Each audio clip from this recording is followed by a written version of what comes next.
listen.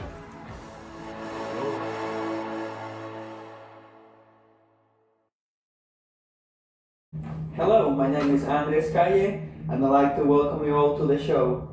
I'm here with my special guest. Ashton Joseph, hello. Great, thank you for coming to join us to our special show today. So today's topic is going to be social injustice. Can you tell us what do you know about social injustice? Well, I'm very familiar with social injustice, such as race issues, beauty standards, gender issues, that kind of stuff that I usually come across on social media. Can you tell me what do you know about gender problem? As in, like, if I'm a male, I have different issues as do you.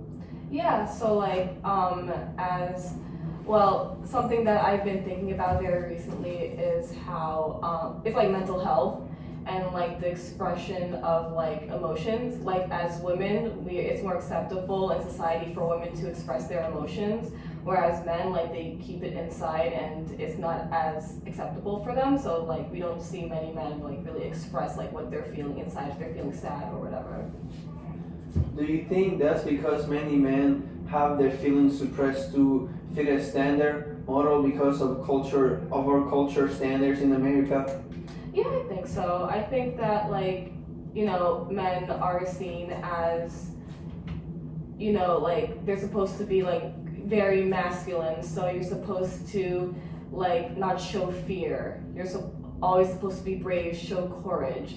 And like when you don't do that, like when men like show, like vulnerability or like even cry, they're usually labeled as like weak, and like it's very negative and people like just put them down because they're showing emotions, which isn't a bad thing, but because they're men, they're seen as like weak, that they can't handle anything. Mm-hmm. Yeah. That's very interesting because many men I know lately they cannot share their emotions in a very healthy way, so they have to bottle them in and express themselves in a very unhealthy way, as in like taking drugs or buying expensive things. What do you think about that? I think that's very sad. Like it's a huge issue. Like we need to make space for men to share what's going on in their lives. As a soccer fan, I've noticed that like a few soccer players have come out to share some of their mental health issues, living lives as like an athlete performing in front of like millions and millions of fans all across the globe, and like what not only like what they deal with on the field but also off the field, and I love seeing that because like okay, like this is what they're dealing with. It like humanizes them because you might like when people like share their feelings, like it humanizes them. You're just like, oh yeah, like I totally get what you're saying, and it makes it more like when you speak about something, you speak out about it, and like more people do the same. It becomes more like acceptable, and people like start like paying attention to what you have to say. Yeah, definitely. I was listening to what you had to say, and it definitely changes my perspective on how I see the way men have to act themselves and believe about what they do. Yeah, definitely. Alright, so next, how do you think privileges play into social injustice? How do you define that kind of shielding people have? Privilege? Yeah, definitely that one. Okay, so like I don't really have a solid definition, but like when I see it, I do recognize it. Like white privilege. You're able, like white people have like certain privileges over like minorities. Like for example, like in a school, right? Like say a white student gets in trouble for something, like the administration doesn't really, they'll punish them but not too badly. But like when a student who's like black or like not Asian but like black, brown, Hispanic, they get in trouble, like they usually get handed a like more severe punishment. That's something that I've been seeing lately, like through my research about like privilege. Where do you see this kind of research? What do you do your main research around? I do my main research around, you mean in terms of privilege or like social injustice in general? In general, because when we do research, we look for many things, right? Yeah, definitely. Well, something that I've been paying more attention to is beauty standards, because I'm always on Instagram and I see like so many like attractive people, but like it shows you like a certain type of attractive person, you know. Even like for I mean I think it's still the standard this day, but like skinny people have always like, you know, been deemed attractive, and like curvy people, like curvy women with like big boobs and like a nice rear end, like that's deemed attractive as well. But if someone is like outside of those lines, like they get ridiculed and online, and they're told like they're not beautiful, they're not like worth anything because simply of how they look. How do you think that plays into meme culture, where something is ridiculed and it definitely becomes a social taboo? Just because something is ridiculed doesn't mean it's bad in that way, you know? That's true. I guess like my thing is that like what if someone is like, you know, if someone doesn't fall into like a certain beauty standard, if like someone doesn't fall into the Eurocentric beauty standard, or if they don't fall into like skinny or like an acceptable like definition of like curvy and thick, like they're usually, and they try to make themselves like feel good, or they wear a nice outfit, people will like ridicule them, you know? Like my issue is that like they'll take like fat people and they'll like just veil their hate by saying, oh, you guys need to lose weight because like it's men will deem you more attractive if you're like skinny, or if you just like shed a few pounds and you're an acceptable weight. But like in reality, they're just saying that like, you know, that they're just like unattractive, that they don't like fat people, you know? And I feel like there needs to be like a change. Like on Instagram, I see like a certain type of body all the time, but like I want to see more of like all bodies shown, because like it doesn't matter whether you're skinny, fat, chubby, pudgy, or anything, whatever. Like it doesn't mean that you shouldn't, like you're not of worth because you don't have a body type that's deemed acceptable. You get what I'm saying? Like everyone like has worth and value, and everyone has like their own definition of attractiveness.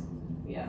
Definitely, aesthetics really play into the way people look at each other and how they interpret the world around them. That's a very true fact. That's verifiable. Yeah. So tell me, how do you think people who found themselves in injustice found themselves in that situation? Because many people are just kind of born into injustice. Mm-hmm. How do you think the systems of the government or social institutions or any kind of social aspect have failed in helping us individuals? By like not, I believe one thing is like not taking the time to actually like listen and have empathy for those who deal with injustice every single day of their lives.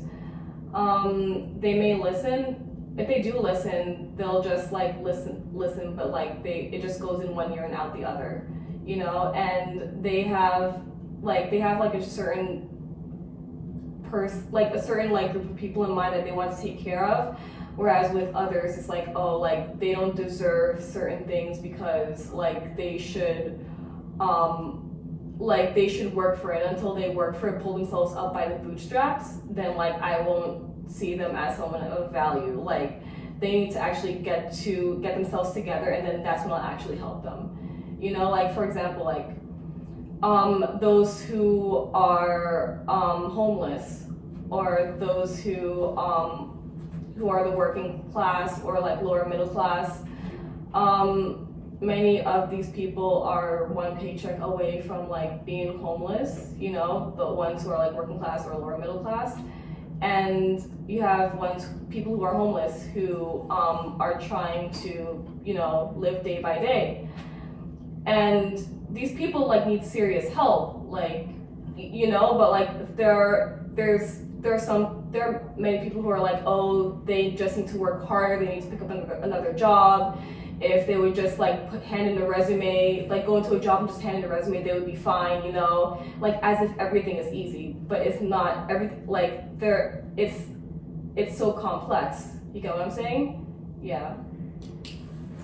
Should we bring up any facts about the social aspects of injustice, like when people don't get the jobs or when they apply for jobs? Mm-hmm. Like definitely the way they're raised and their zip code definitely applies heavily into the way they're perceptive at the institutions inside the job places, and the institutions themselves also kind of fail in a way to recognize individual talent.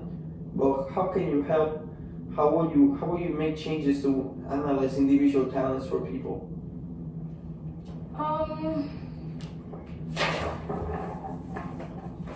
I think I would,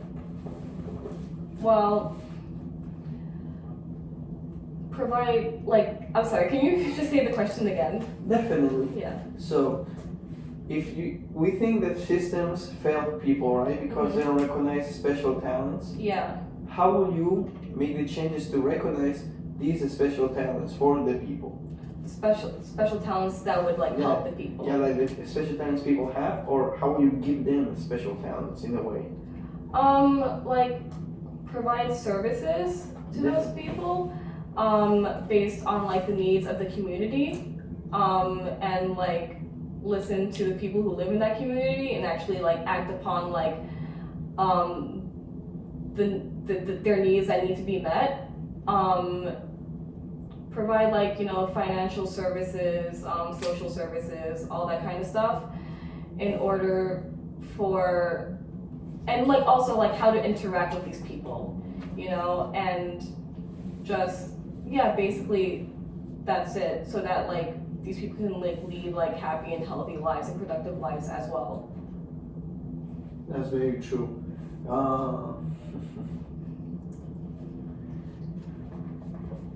Can I ask you about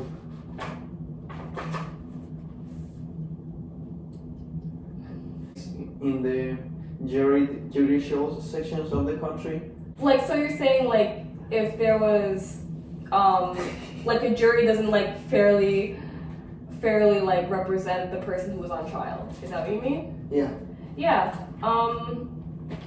I mean there our judicial system needs a lot of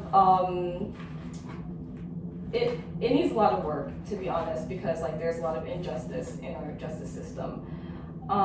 People getting sentenced for smoking marijuana, which is a harmless drug. You shouldn't be sent to prison for that. But also there's also the race aspect, where black people are sentenced to more years in prison than their white counterparts. And that's basically it. Well, thank you for coming to the show today. We have to close now. Yeah.